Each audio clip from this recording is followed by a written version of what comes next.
जय गीता भागवत। तब उन्होंने कृपा करके उसे चतुर्भुज रूप से अपना दर्शन देकर कृपाख्यात किया।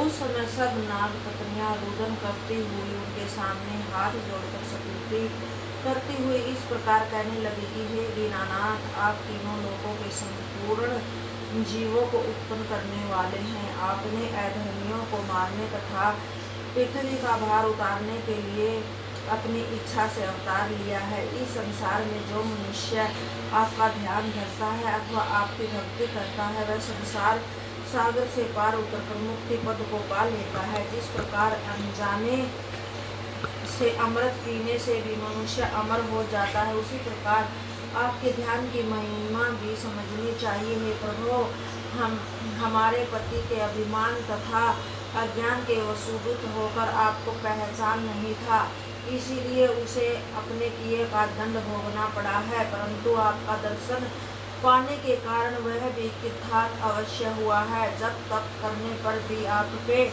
जिन चरणों का दर्शन सहज प्राप्त नहीं होता है, उसे इसके घर बैठे पाया है। हे दीना दयालु, इसने पूर्व जन्म में कोई बड़े पुण्य किए हैं, जिनके कारण आपके चरण कमल इसके मस्तक पर सुशोभित हो रहे हैं। जिन चरणों की धूलि को पाने के लिए लक्ष्मी, ब्रह्मा आदि देवता अभिलाषा रखते हैं, वही धूलि इसके मस्तक पर विराजित हुई है। अतः इसके सम्मान भाग्यशाली होना अन्य को दुर्बल है। आपकी चरण धूलि की भक्ति अपने हृदय में रखने के कारण नारद जी तथा सनकादिक तीनों लोगों के सुख को तुच्छ समझते हैं। जिसे पारस पत्थर मिल जाता है, उसे स्वर्ग की इच्छा नहीं रहती है। प्रभु, अब यह नाग आपके भय से मृत्यु तुल्य हो गया है। सूरवीर कभी किसी भयभीत के ऊपर हाथ नहीं उठाते। अतः हे त्रिभुवनपति, आप इसे छोड़ दीजिए।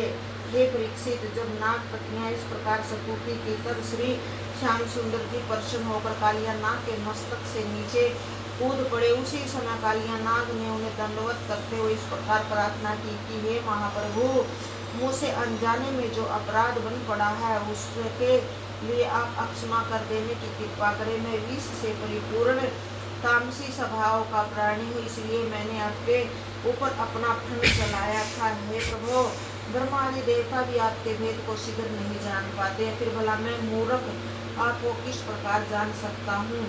आपने मुझे अपना दर्शन देकर कृतार्थ कर दिया है। यदि आप विचार करके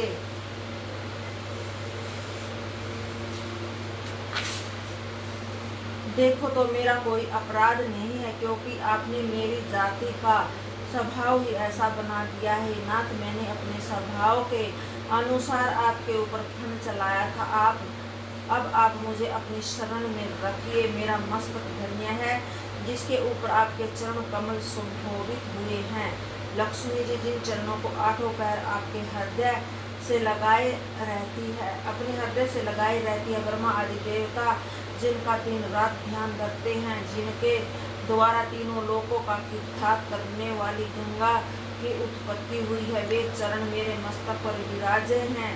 इससे अधिक धन्य भाग्य क्या होगा। हे दीनानाथ, आप शेषनाग के एक मस्तक पर शयन करते हैं तो उन्होंने इतनी प्रशंसा पाई है, परंतु आपने मेरे 101 फनों पर नृत्य किया है। मैं अपने समान भाग्यशाली किसी दूसरे को नहीं समझता हूँ। हे परीक्षित, कालिया नाग की स्तुति सुनकर श्री श्याम सुंदर ने कहा रे कालिया, अब तू यहाँ से हटकर अपने परिवार सहित रमणक द्वीप में जाकर निवास कर। जो मनुष्य इस कालिया दह में स्नान करके पितरों को तर्पण करेगा, उसके संपूर्ण पाप नष्ट हो जाएंगे। मैं तुझसे बहुत प्रसन्न हूँ, अतः तेरा अपराध अक्षमा किए देता हूँ। महाप्रलय प्रयुक्त संसार में तेरा नाम शीतल रहेगा। जो देवता तथा मनुष्य मेरी तथा तेरी इस कथा को कहेगा अथवा सुनेगा, उन्हें सरक के काटने का भय नहीं रहेगा। तन उपरांत श्री कन्हैया जी कालिया नाग को नाथे हुए जल के ऊपर प्रकट हुए।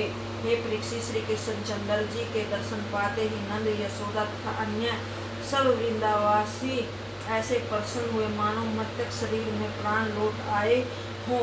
जय पिता भागवत।